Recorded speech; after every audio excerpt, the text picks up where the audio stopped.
जय श्री कृष्णा।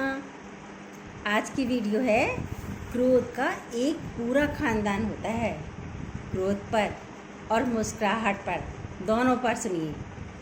चलिए, और अच्छी लगे तो सब्सक्राइब प्लीज़ ज़रूर कीजिएगा जिन्होंने नहीं किया हो। चलिए चलते हैं। क्रोध का एक पूरा खानदान होता है। क्रोध की एक लाडली बहन होती है जिसका नाम है जिद। क्रोध की पत्नी है हिंसा। क्रोध का बड़ा भाई है अहंकार। क्रोध का बाप है जिससे वह डरता है। क्रोध का बाप जिससे वह डरता है भय। क्रोध की बेटियां हैं दो, निंदा और चुगली। क्रोध का बेटा है बैर। इस खानदान की एक नकचड़ी बहू भी है ईर्ष्या। क्रोध की बेटी है घृणा और क्रोध की माँ है उपेक्षा। क्रोध का दादा है द्वेष। तो अगर आपको खुश रहना है तो इस खानदान से दूरी बनाकर रखिए, तो आप ऑलवेज खुश रहेंगे। लोग हमेशा उस वक्त हमारा यकीन तोड़ते हैं जब हम खुद से भी ज़्यादा लोगों पर यकीन करते हैं, भरोसा करने लगते हैं। अगर रिश्ता निभाना है तो कुछ बातों को नज़रअंदाज करना सीख जाइए, क्योंकि हर बहस को जीतने की कोशिश करने वाले अक्सर रिश्ते हार जाया करते हैं। अकेले रहने से कभी डरिए मत, क्योंकि बाज हमेशा अकेला उड़ता है और कबूतर झुंड में। थोड़ा सा बचपन साथ रखिएगा।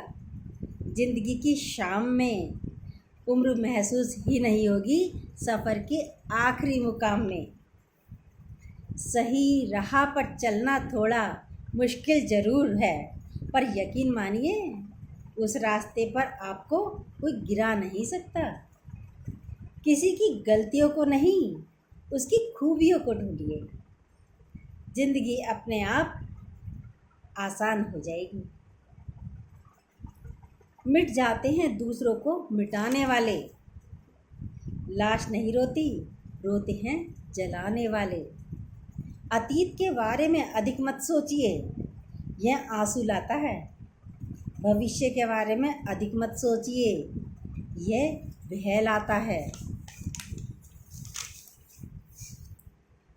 आज के पल को मुस्कुराहट के साथ जिए, ये आनंद लाता है। कर्म भूमि की दुनिया में श्रम सभी को करना है। भगवान सिर्फ लकीरें देता है, रंग हमें ही भरने हैं। अभी सुनते जाइए, अभी मुस्कुराहट पे ही बताएंगे आपको। पूरी सुनिए, वो थोड़ी सी है, छोटी सी भी है। सौभाग्य से जो प्राप्त होता है उसे आने वाली 7 पीढ़ियां भोगती हैं। सौभाग्य से जो प्राप्त होता है उसे आने वाली 7 पीढ़ियां भोगती हैं, और जो छीन कर हासिल किया जाता है उसे आने वाली 7 पीढ़ियां भुगतती हैं। जो अपना न हुआ उस पर कभी हक न जताना। जो अपना ना हुआ उस पर कभी हक मत जताना, और जो समझ ना सके उसे कभी दुख ना बताना। ईश्वर ने हमें धरती पर एक खाली चेक की भांति भेजा है।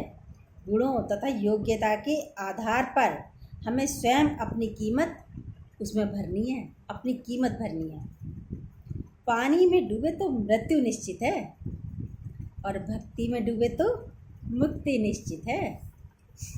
ये तो थे कुछ पॉइंट क्रोध के ऊपर। अब बताते हैं मुस्कुराहट के ऊपर कुछ पॉइंट। यदि आप मुस्कुराओगे तो कैसा रहेगा जीवन। मुस्कुराहट का भी खानदान होता है। सुनिए, आप जब मुस्कुराते हो तो सबको अच्छे लगते हो। आप जब मुस्कुराते हो तो आपकी आँखों में चमक आ जाती है। देखिए, गालों पर चमक आ जाती है, लालिमा आ जाती है, एकदम आती है नहीं आती है। घर में सभी को आपके साथ बैठना अच्छा लगेगा जब आप मुस्कुराओगे। और मुस्कुराते ही आपकी बीमारियां आपसे कोसों दूर चली जाएंगी। आपका बीपी ठीक हो जाएगा, आपका टेंशन आपकी हट जाएगी। और टेंशन नहीं रहेगी तो सर दर्द नहीं रहेगा, और टेंशन नहीं रहेगी तो सकारात्मक विचार आपके अंदर उपजेंगे, बनेंगे। तो मुस्कुराते रहिए और सकारात्मक विचार आपके अंदर आते रहेंगे। यह है मुस्कुराहट। चाहे आप कितने ही थके हुए हों, मुस्कुराते ही थकान भी हट जाती है। और सुनिए, मुस्कान की कोई कीमत नहीं है, पर सस्ती बहुत है।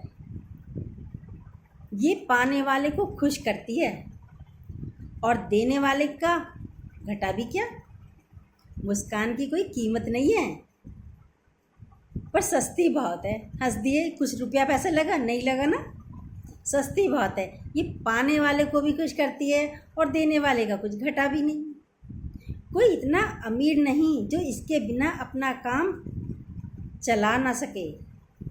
कोई इतना अमीर नहीं जो इसके बिना अपना काम चला सके। कोई इतना गरीब भी नहीं जो इसका फ़ायदा ना उठा सके।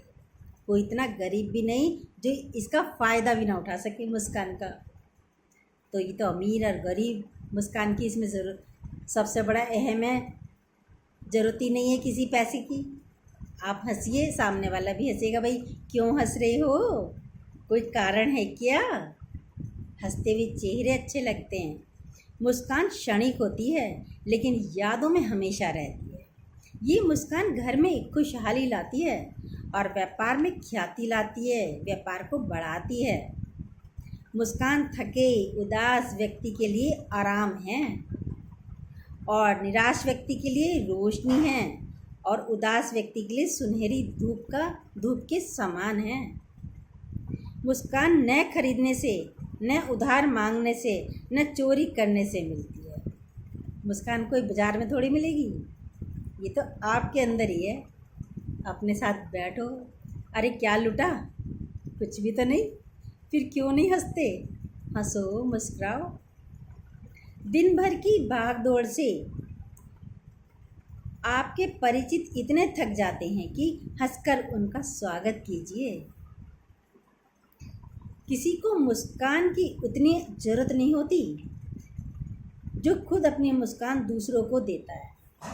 किसी को मुस्कान की उतनी ज़रूरत नहीं होती जो खुद अपनी मुस्कान दूसरों को देता। जो दूसरों को मुस्कान बांट रहा है उसे क्या ज़रूरत मुस्कान की, उसे है ही नहीं। वो तो खुद में बिंदास है, बेपरवाह बादशाह है। मुस्कराने से ज़्यादा मेहनत तोरियाँ चढ़ाने में होती हैं। मुस्कराने से ज़्यादा मेहनत त्योरियाँ, ये गुस्से में चढ़ती है ना, जब नाराज़ होते हैं। अच्छा ऐसा कर दिया, ये तो करना ही नहीं चाहिए था, उसमें ज़्यादा मेहनत होती है। मुस्कराना त्योरियाँ चढ़ाने से आसान है, इसमें सूरत निखरती है। मुस्कान एक संक्रामक रोग है, एक दूसरे से फैलता है। एक हंसेगा सभी हंसेंगे, बिना बात कोई हंस रहा है आपको अपने आप ही हंसी आ जाएगी। हंसते नूरानी चेहरों को हमेशा पसंद किया जाता है। जो चेहरा हंसता है, हंसता रहता है, मुस्कुराता रहता है, उसको सब लोग पसंद करते हैं। मुस्कुराना सबसे सस्ता तरीका है नहीं है। तो मुस्कुराते रहिए।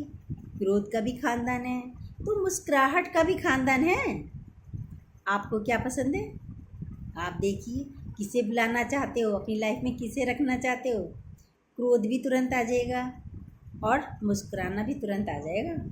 बातों का क्या, किसी ने कहा बातें हवा का झोंका है।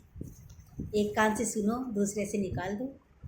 कोई लगा डंडा लगा, कोई के ये लग गई मेरे को बात। किसी ने गुरु से आके कहा आज मुझे बहुत बात लग गई इसकी। कह रहे अच्छा बेटा डंडा लाओ। डंडा लाया, लाओ दिखाओ कहाँ लगी। आप शिष्य तो बैठा ही रह गया ऐसी, भाई कैसे दिखाएं कहाँ लगी। तो शब्द हवा का झोंका है। मुँह से बोला कोई निकलता हुआ भी नज़र नहीं आता, तो हवा की झोंके की तरह लीजिए। एक अच्छा है तो ग्रहण कीजिए और ख़राब है तो एक कान से सुनिए और दूसरे से पार कर दीजिए, निकाल दीजिए। जय श्री कृष्णा।